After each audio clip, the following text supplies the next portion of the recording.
Hello বন্ধুরা, যে কোনো পরীক্ষায় ভালো নম্বর পেতে হলে প্রথমেই পরীক্ষককে মুগ্ধ করতে হবে। আর একটা কথা আমরা সব সময় শুনি, first impression is the last impression. Examiner যখন তোমার উত্তরপত্র চেক করেন, প্রথমেই যে বিষয়টি তার চোখে পড়ে তা হলো তোমার হাতের লেখা। যদি তোমার হ্যান্ডরাইটিং সুন্দর ও পরিষ্কার হয়, তবেই ভালো নম্বর পাওয়ার সম্ভাবনা বাড়ে। বন্ধুরা, আমার চ্যানেল আলোর দিশা 1.0-তে স্বাগতম।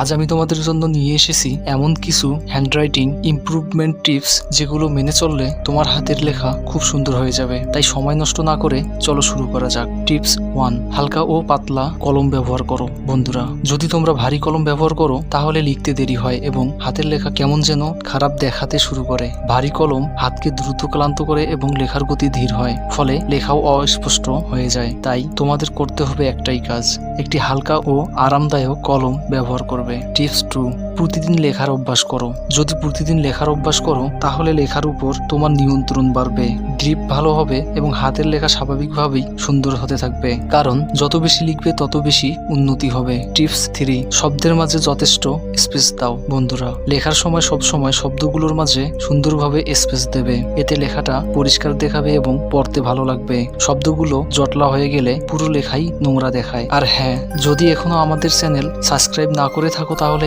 এখনই করে নাও, বেল আইকন বাজিয়ে দাও যাতে পরের ভিডিওর নোটিফিকেশন তুমি পেয়ে যাও। টিপস 4, শুরুতে দ্রুত লিখতে যেও না। হ্যান্ডরাইটিং সুন্দর করার সময় বেশি দ্রুত লিখতে চেষ্টা করো না, এতে উল্টো হাতের লেখা আরো খারাপ হয়ে যায়। প্রথমে ধীরে ধীরে পরিষ্কার করে লেখার অভ্যাস করো। যখন গ্রিপ ভালো হয়ে যাবে তখন ধীরে ধীরে স্পিড বাড়াতে পারবে, তবে খুব ধীরও হওয়া যাবে না, স্পিডকে নর্মাল রাখতে হবে। শেষ কথা, আজকের জন্য এটাই। এই টিপসগুলো অবশ্যই ফলো করবে এবং কমেন্টে জানাবে তোমাদের হ্যান্ডরাইটিং কেমন উন্নতি হলো। শেষে শুধু একটা কথাই বলবো, আজ তুমি যদি পথ তৈরি করতে শুরু করো তাহলে কাল পথ নিজেই তোমাকে গন্তব্যে পৌঁছে দেবে। চেষ্টা কখনই বিফলে যায় না, একদিন অবশ্যই ফল মিলবে। যদি ভিডিওটি ভালো লাগে তাহলে অবশ্যই লাইক করবে এবং বন্ধুদের মাঝে শেয়ার করবে। আর এমন আরো ভিডিও পেতে আমাদের চ্যানেল সাবস্ক্রাইব করতে ভুলবে না।